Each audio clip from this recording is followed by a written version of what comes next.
చెప్పాలంటే నాన్నగారి రాజకీయ ప్రస్థానం కాంగ్రెస్ పార్టీలో మొదలైందండి 1968, 67 ప్రాంతాల్లో. అంటే నేను పుట్టడానికి కూడా చాలా పూర్వం.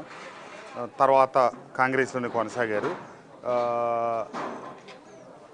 తరువాత 70, 80ల్లో నాన్నగారు 72లో తొలిసారి ఎమ్మెల్యే అయిన తర్వాత మళ్ళా 81లో ఇండిపెండెంట్గా సమితి పోటీ చేయటం, సమితి ప్రెసిడెంట్గా కావటం.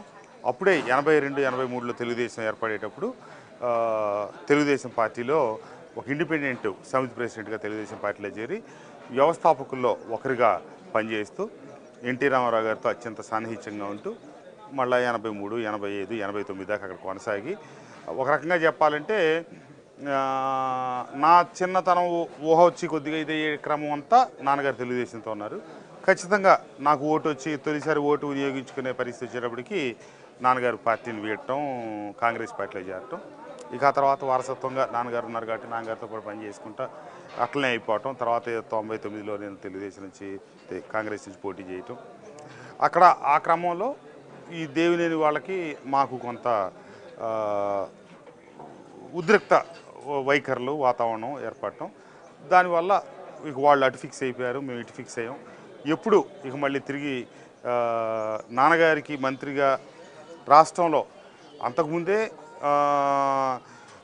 ప్రత్యేకాంధ్ర ఉద్యమ నాయకుడిగా వసంతనాయక్ సార్కి రాష్ట్రంలో గుర్తింపు ఉంది. చిన్న వయసులో 26 సంవత్సరాల వయసులో శాసనసభ్యుడైన రికార్డు కూడా ఆయన పేరిటే చాలా కాలం ఉంది. అన్ని గుర్తింపులు ఉన్నా అంతకు మించి వసంత నాగేశ్వరరావు అంటే ఈ రోజుకి కూడా ఎంతమంది హోంమంత్రులు మారినా మాజీ హోంమంత్రి వసంత నాగేశ్వరరావు అనే పేరు నాన్నగారికి స్థిరపడిందంటే అది నాన్నగారికి పూర్తిగా గుర్తింపునిచ్చి మా కుటుంబానికి అన్ని రకాలుగా గుర్తింపులు ఇచ్చింది తెలుగుదేశం పార్టీయే. ఎన్టీ రామారావు గారితో కూడా నాన్నగారు అత్యంత సన్నిహితంగా ఉండేవారు. మా ముగ్గురు అక్కల పెళ్ళిళ్ళు పెద్ద ఆయన దగ్గర కూర్చొని స్వయంగా నిర్వహించారు క్రతు. సరే తర్వాత నాన్నగారికి వారికి మరి ఏమి వచ్చిందో దూరం అయ్యాం. ఈ రోజున మీరు అడిగినట్టుగా చాలా కాలం తర్వాత దిగిన పట్టాలు మళ్ళీ ఎక్కినాయి అనుకోవచ్చు. సొంత ఇంటికి తిరిగి వచ్చాని సంతోషంగా ఉంది. సో ఈ టైంలో చాలామంది అడిగే ప్రశ్న, సో మీరు చెప్పడానికి కొంత ఇబ్బంది